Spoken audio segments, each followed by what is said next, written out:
Y seré hallado por vosotros, dice Jehová, y haré volver vuestra cautividad, y os reuniré de todas las naciones y de todos los lugares donde os arrojé, dice Jehová, y os haré volver al lugar de donde os hice llevar. Que el Señor bendiga esta palabra y añada bendición a todo aquel que la haya escuchado, y que sea de bendición para todo aquel que la guarde en su corazón. Puede sentarse, puede ponerse cómodo. Hablando entonces del cautiverio del pueblo de Israel en Babilonia, el pueblo hebreo, cuando llevó cautivo, sirvió para pagar su cuenta. También sirvió para pensar en el mal que ellos habían hecho, y sirvió también para prepararse a una nueva visión. ¿Por qué sirvió a los hebreos? Para pagar su cuenta. Porque el pueblo de Israel era producto de lo que Dios había prometido a Abraham, y usted conoce la historia. Pero también ellos pecaron durante toda su vida y fueron personas que deshonraron a Dios en todo. El pago del castigo que Dios le envía al pueblo de Israel siempre fue la cautividad. Y la Biblia nos enseña a nosotros que la paga del pecado es muerte.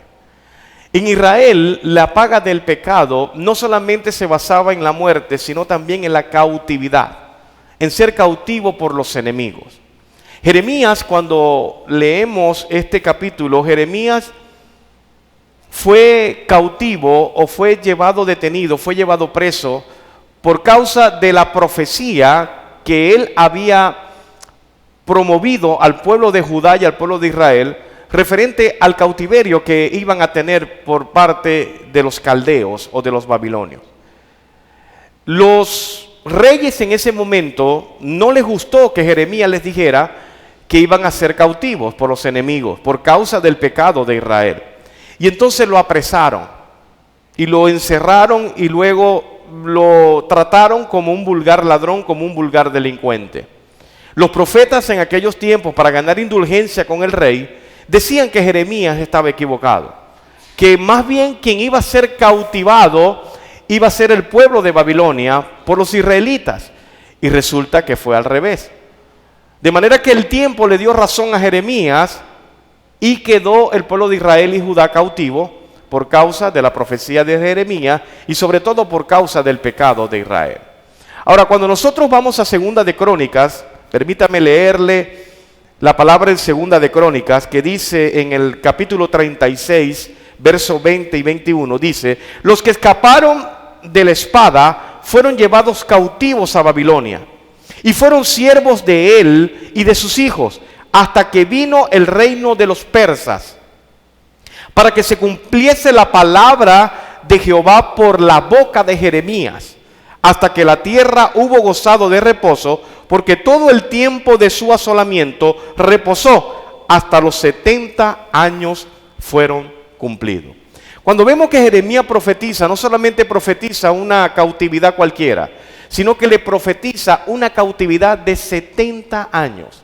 Y Jeremías estaba tan seguro de que Dios le había dado esa profecía, que él compró una heredad y la guardó hasta que Israel fuera desatada de ese cautiverio.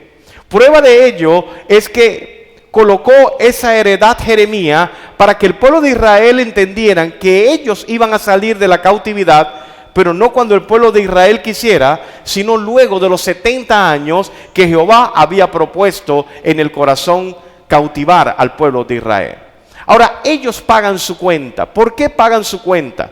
Porque ellos tenían que reconocer que eran pecadores. Ellos tenían que reconocer que tenían problemas con respecto a la santidad y con la honra del Señor.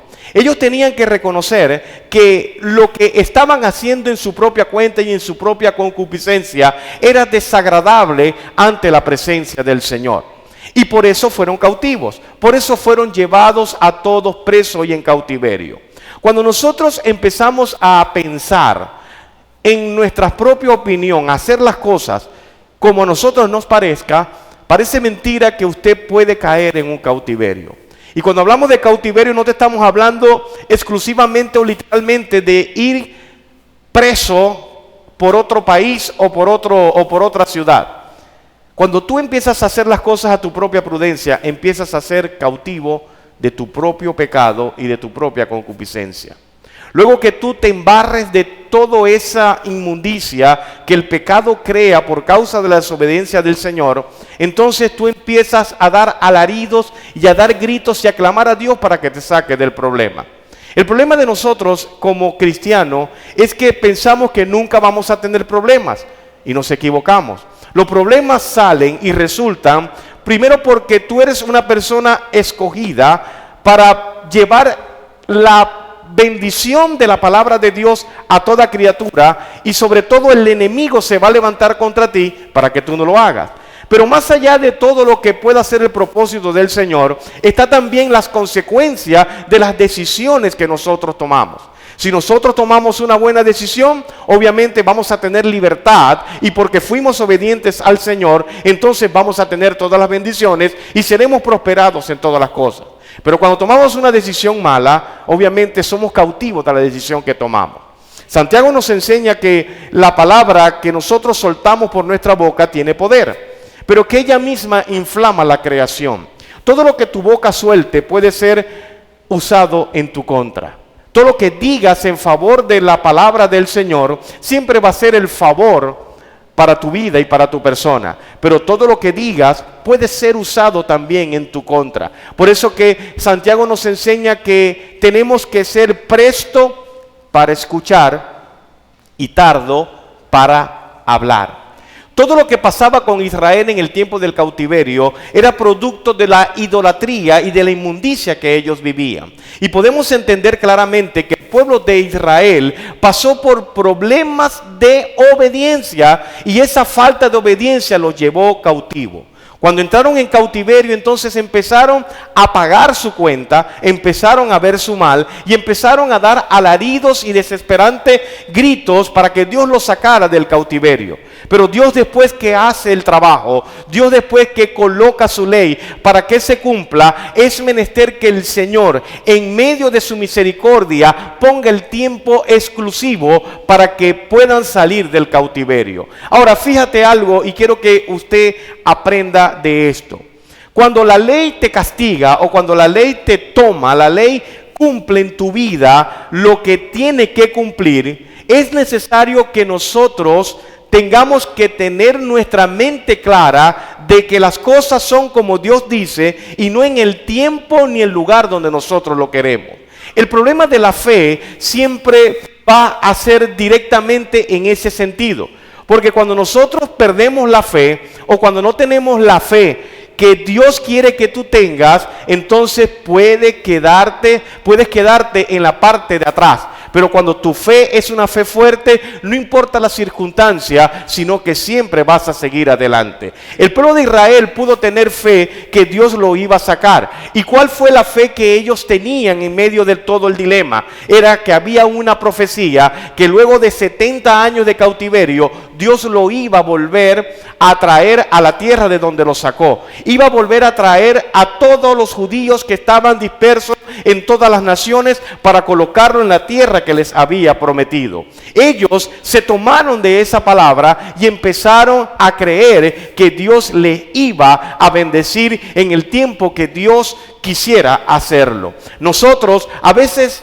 flaqueamos cuando hacemos algo con fe, pero resulta que el Señor cambia todo el libreto y todo lo que nosotros esperábamos no va a ser, sino como es el Señor. Cuando Pablo estuvo preso, Pablo decía en Filipenses que él tenía la fe de que algún día iba a salir de ese cautiverio que tenía, de esa prisión donde estaba colocado. Y obviamente Pablo salió, pero al rato volvió a caer. Cualquiera de nosotros dijéramos, bueno, pero si yo tuve fe para salir de la prisión, ¿por qué tengo que entonces volver a caer en prisión? Cuando usted sigue leyendo el contexto, vemos que Pablo no era aquel que se quejaba por la falta de fe. Era que todo lo que él tenía como fe, lo tenía en base a lo que Dios había dicho. Cuando Pablo queda preso en Filipo, él obviamente tuvo una esperanza de poder salir en libertad, pero Dios tenía otro libreto para él. Él se gozaba en la prisión y él se gozaba de lo que Dios había hecho con el evangelio a toda la nación mientras él estaba preso. Lo que podemos entender de Pablo entonces es que la fe que él tenía no solamente se esperanzaba en poder salir en libertad, sino que Dios estaba haciendo el trabajo que él había iniciado por medio de Pablo y que ya el evangelio se había extendido en tanta región que a Pablo ya no le interesaba perder la vida en medio de la prisión. No sé si usted me logra entender. El problema de nosotros con nuestra fe es que perdemos la esperanza y la perspectiva porque no nos sale como Dios, como nosotros queremos que salga, sino que sale como Dios es quien decide cómo salir. ¿Me logra entender? Cuando nosotros estamos en cautiverio, no estamos en cautiverio porque el diablo nos tiene agarrado el numerito. Nosotros caemos en cautiverio, uno, por la decisión que tomamos, y segundo, porque próximamente Dios se va a glorificar cuando te saque de ese hueco donde te has metido. Dios se va a glorificar en medio de la dificultad, y eso es lo importante. Lo importante no es que me salgan las cosas bien. Lo importante es que saliéndome las cosas como me salen, Dios sea glorificado en todo el sentido de la palabra. Podemos entonces entender claramente que el pueblo de Israel, cuando estaba cautivo en Babilonia, tuvo que pagar su cuenta y pasar por diferentes procesos. Había tristeza, había necesidad, había esclavitud. Ellos dejaron incluso de festejar sus fiestas. Ellos dejaron de orar. Ellos incluso dejaron de cantar. Y aquellos que tenían cautivo al pueblo de Israel, aquellos babilonios, les decían incluso: canten sus canciones.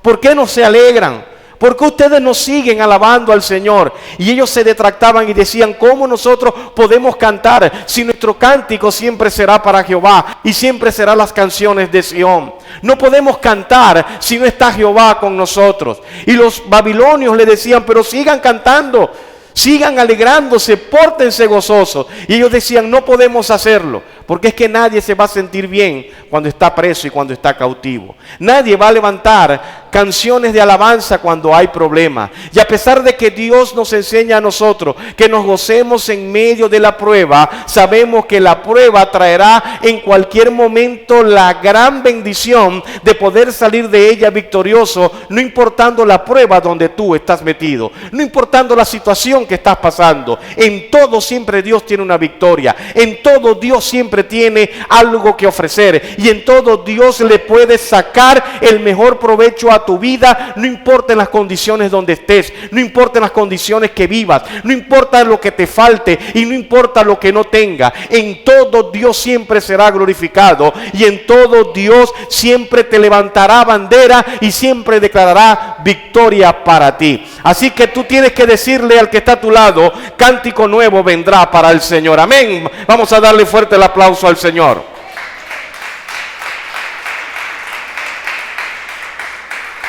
Este cautiverio le permitió al pueblo de Israel pensar un poco en su mal.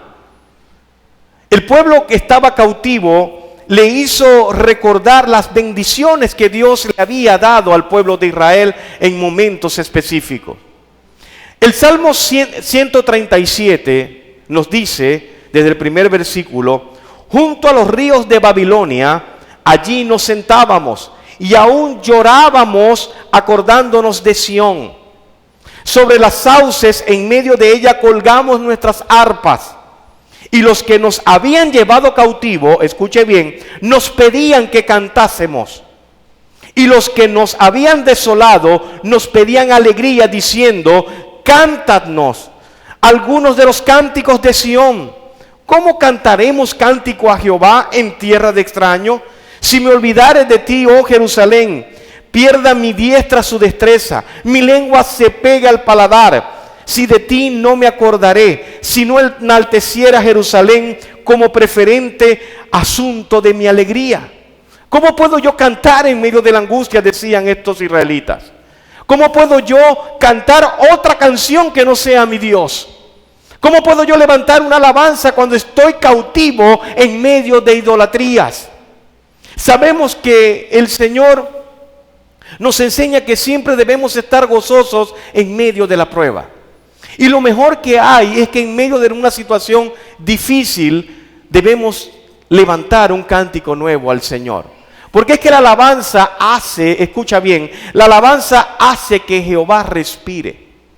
La alabanza es el oxígeno a la cual Dios respira como olor agradable, así tú estés pasando la última calamidad de tu vida. Cuando el pueblo de Israel, estando cautivo, los mismos que lo llevaban cautivo le decían, bueno, pero ¿por qué ustedes ahora no cantan y por qué ahora no se alegran? ¿Por qué no tocan el arpa? Dice la Escritura que sus arpas la guindaron en las sauces. ¿Y sabe qué son sauces? Ramas. Las ramas de un árbol, las ramas de un vello. Allí ellos colgaron el arpa para no cantar más. Es decir, como diría el músico, ya guindé mi guitarra, ya no voy a cantar más. Y ellos entonces empezaron a caer en su propio luto, en su propia necesidad de amor de parte de Dios. Y muchos de los cristianos en estos tiempos a veces guindamos los guantes y dejamos de pelear.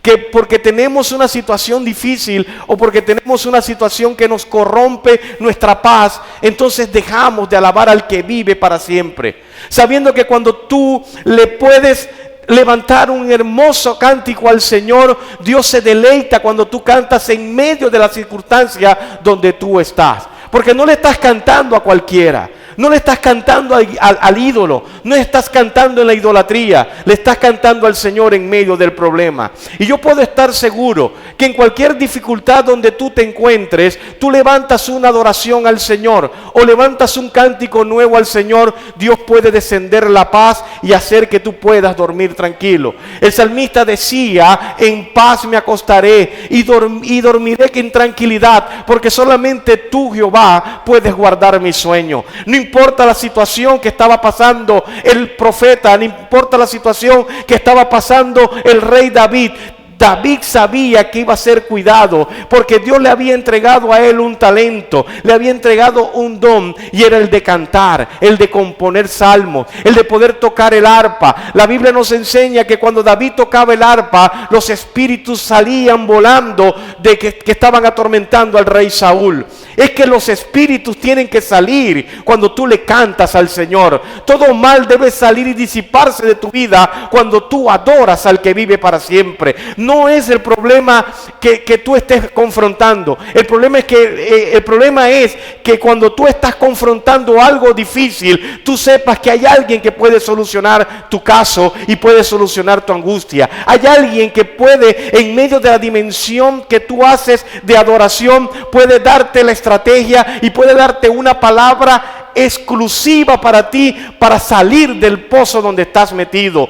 Dios no te pide a ti que le cantes con un cántico de alabanza hermosa. Dios lo que te pide es que seas un adorador en espíritu y en verdad. La Biblia no dice en ninguna parte que Dios quiere que lo alaben. La Biblia nos enseña que Él busca adoradores que le adoren en espíritu y en verdad, porque Él ya es adoración. Él es un cántico nuevo. Él es una alabanza nueva. Nosotros cuando entonamos, el Espíritu se regocija, y no solamente el Espíritu tuyo, sino que el Espíritu Santo puede respirar la alabanza que sale de tu corazón, de tu alma, de tu espíritu. Nosotros lo que hacemos es que nos devolvemos a la angustia y seguimos parafraseando palabras que no vienen al caso.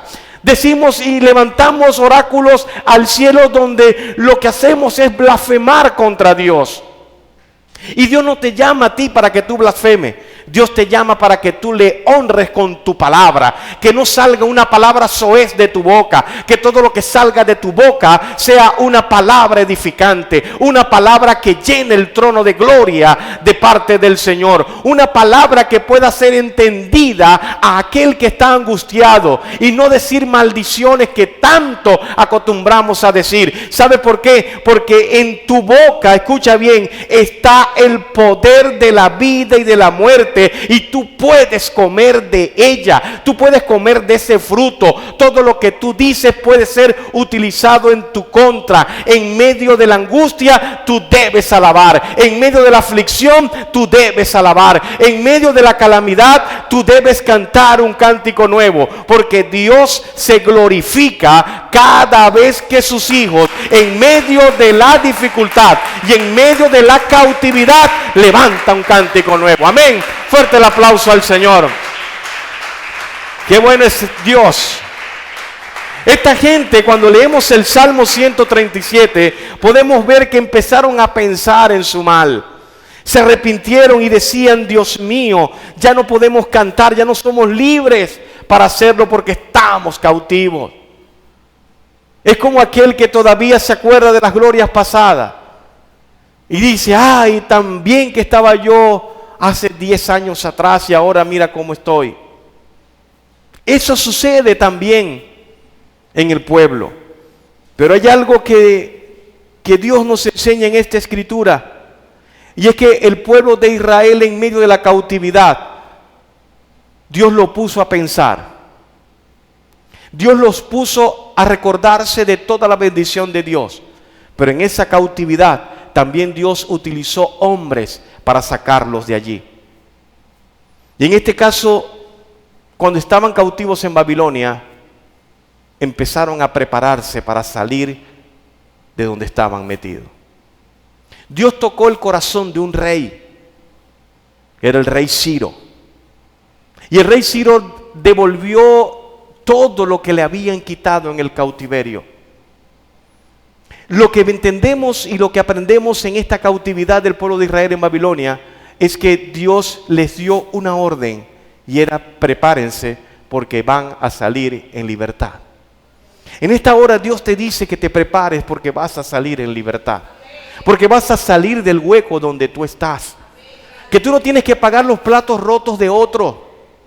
Dice la Escritura que cada quien aprenda a llevar su cruz, que cada quien camine y que se dé cuenta por lo que tiene que pasar, que madure en medio de la dificultad y en medio del problema. Lo importante de todo esto, que en todo problema Dios siempre te va a dar una enseñanza. Dios siempre te va a levantar y te va a decir lo bueno que es Él en medio de la dificultad. En medio de la cautividad, vemos que Dios le dice al pueblo de Israel: prepárense de nuevo. Ya pasó la cautividad, ya pasó el estar preso. Es hora de salir adelante. El libro de Esdras, en el capítulo 3, nos enseña: cuando llegó el mes séptimo, y estando los hijos de Israel ya establecidos en las ciudades, se juntó el pueblo como un solo hombre en Jerusalén. Entonces se levantaron Yeshua, hijo de Josadac, y sus hermanos, los sacerdotes, y Zorobabel, hijo de Salatiel, y sus hermanos, y edificaron el altar de Dios de Israel para ofrecer sobre él holocausto, como está escrito en la ley de Moisés, varón de Dios. Y colocaron el altar sobre su base, porque tenían miedo de los pueblos de la tierra, y ofrecieron sobre el holocausto a Jehová, holocausto por la mañana y por la tarde. Celebraron asimismo las fiestas solemnes de los tabernáculos, como está escrito, y holocausto cada día por orden conforme al rito, cada cosa en su día. Además de esto, el holocausto continuo, las nuevas lunas y todas las fiestas solemnes de Jehová, y todo sacrificio espontáneo, toda ofrenda voluntaria a Jehová. Desde el primer día del mes séptimo comenzaron a ofrecer holocaustos a Jehová, pero los cimientos del templo de Jehová no se habían echado todavía. El pueblo de Israel empezó a discernir que iban a salir libres. Y todo esto lo llevó a retomar una nueva esperanza. Y me gusta lo que hizo Zorobabel, el hijo de Salatiel. Lo que hizo Yeshua, que también era sacerdote. Preparó al pueblo y le dijo: es la hora de honrar a Dios en medio de la cautividad. Cuando ellos empezaron a ver que llegó el séptimo año, ya los 70 años de cautividad estaba terminando y ya se habían preparado para salir de ese problema. Y lo primero que ellos irrumpieron es empezar a darle ofrendas a Dios. Empezaron a hacer los holocaustos necesarios para Dios, como lo establecía la ley de Moisés. Empezaron entonces a adorar a Dios, que los iba a sacar del pueblo de Babilonia, de la cautividad de Babilonia. Todo esto me enseña y me da a entender que nosotros, a pesar de que no vemos el final la luz al final del túnel, en el camino yo tengo que seguir adorando. En el camino yo tengo que seguir irrumpiendo en alabanza y en holocaustos a mi Dios. ¿Sabes por qué? Porque no hay mal que dure 100 años ni cuerpo que lo resista. Y si es el momento que yo tengo que morir en medio del proceso, pues partiré con el Señor. Pero yo no puedo quedarme sentado a esperar que venga alguien a sacarme del cautiverio donde estoy. Cuando yo empiezo a darle a Dios lo que le pertenece, y cuando yo empiezo a dar la ofrenda al Señor como a Él le toca que se lo dé, cuando yo empiezo a celebrarlo, cuando yo empiezo a levantar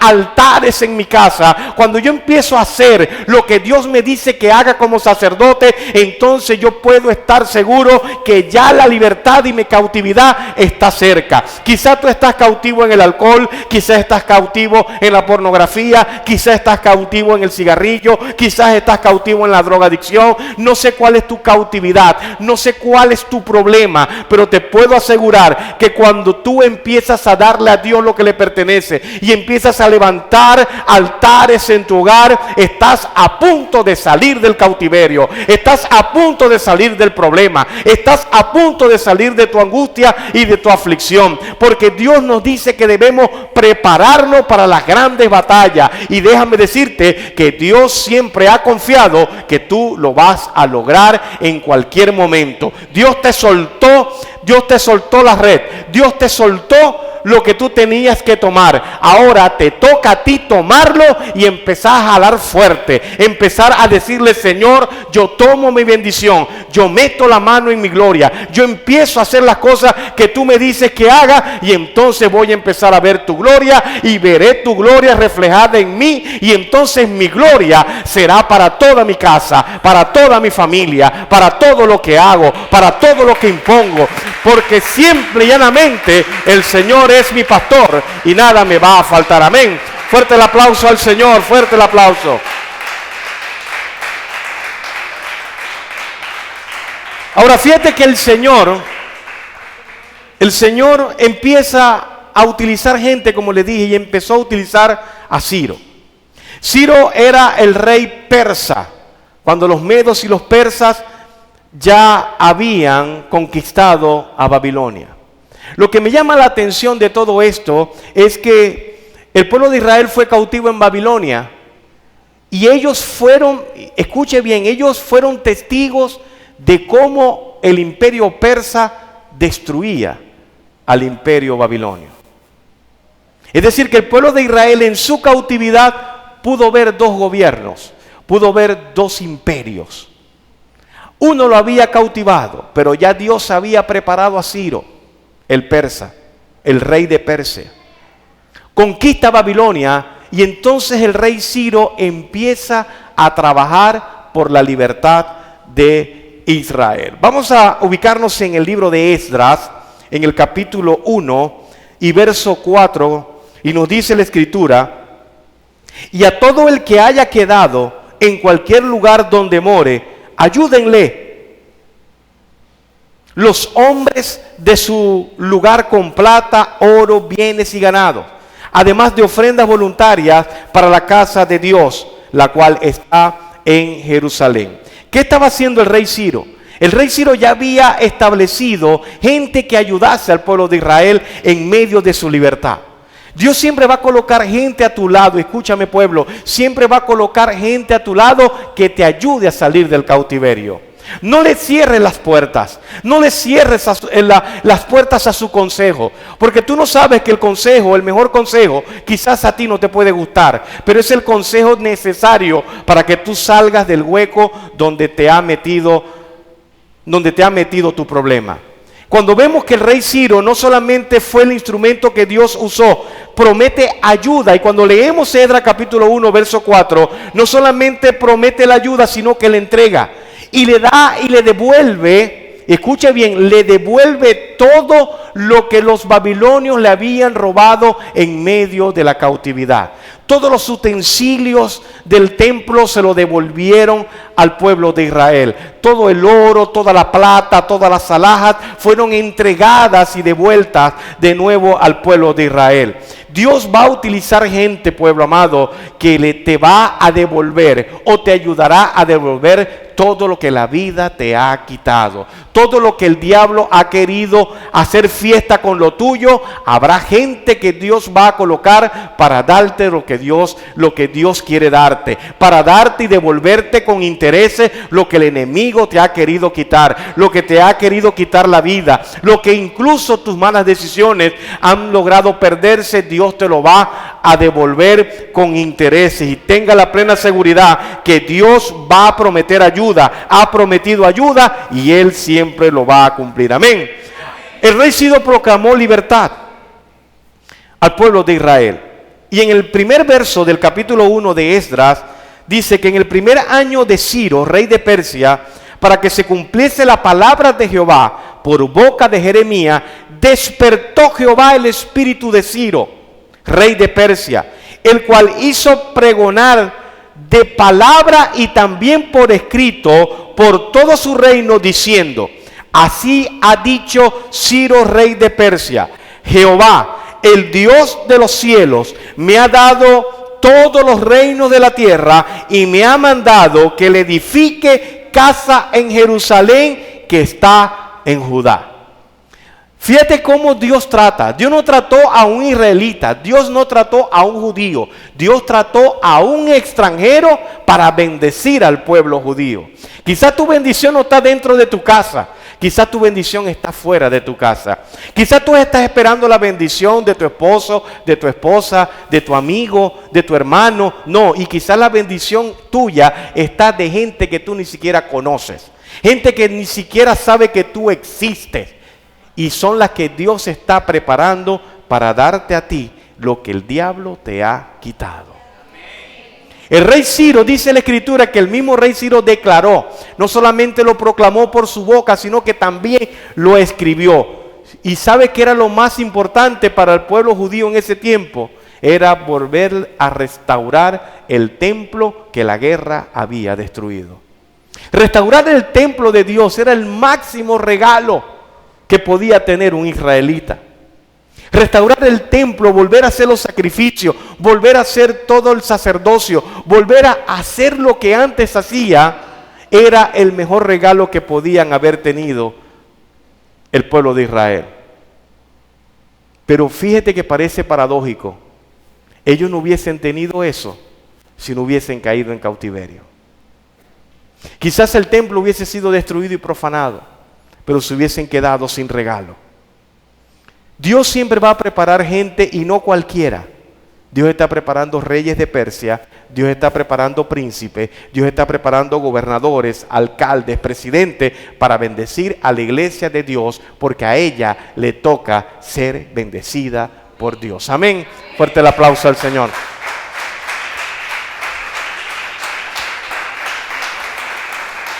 Así que no solamente se proclama la libertad, sino que el rey Ciro sacó los utensilios de la casa de Jehová que Nabucodonosor había sacado de Jerusalén y los había puesto en la casa de sus dioses. Los sacó pues Ciro, rey de Persia, por mano de Mitrídates, tesorero, el cual los dio por cuenta de Sesbazar, príncipe de Judá. Y esta es la cuenta de ellos. Escuche lo que devolvió Ciro: 300 tazones de oro, 1000 tazones de plata, 29,000 cuchillos, 30 tazas de oro y otras 410 tazas de plata y otros 1000 utensilios devolvió. Todo lo que Nabucodonosor le había quitado, Ciro lo devolvió. Usted puede ver que Ciro proporciona todos los utensilios en el capítulo 1, versos 7 al 10 del libro de Esdras. Qué maravilloso es ver cómo la gente trabaja para Dios. Qué maravilloso es ver cuando la gente empieza a mover las piezas para bendecirte. Qué hermoso es saber que Dios siempre va a tener gente proporcionada para darte a ti lo que a ti te pertenece. ¿Y qué es lo más grandioso que vemos en Esdras? Dice que la preferencia de Ciro era construirle templo a Jehová. Un hombre que no conocía al Dios de Israel, pero que lo conoció por el toque del corazón de Jehová. Cuando vemos el versículo 3 de Esdras capítulo 1, dice: quien haya entre vosotros de su pueblo, sea Dios con él, y suba a Jerusalén que está en Judá, y edifique la casa de Jehová, Dios de Israel. Él es el Dios, dice entre paréntesis. Él es el Dios, la cual está en Jerusalén. Hermoso es ver a los gentiles, a la gente que no tiene a Dios en el corazón, poder glorificar a Dios aun cuando no lo conocen. ¿Y cómo podemos nosotros ver la gloria de Dios en medio de aquel pueblo que no conoce al Señor? Cuando tu actitud, cuando tu forma de vida hace que otros glorifiquen a Dios. Cuando todo lo que tú predicas y todo lo que tú hablas y todo lo que en lo que tú andes, entonces glorifiquen al pueblo de Dios. Es importante ver que la gente pueda decir cómo la gracia de Dios está sobre ti por la manera en que andas, por la manera en que caminas, por la manera en que hablas y por la manera en que tratas a tus hermanos. Dios siempre va a ser glorificado por todos los pueblos y todas las naciones de la tierra. Y el trabajo nuestro es que los pueblos y todas las naciones de la tierra glorifiquen a Dios para siempre. Amén. Vamos a darle fuerte el aplauso al Señor y vamos a colocarnos en pie.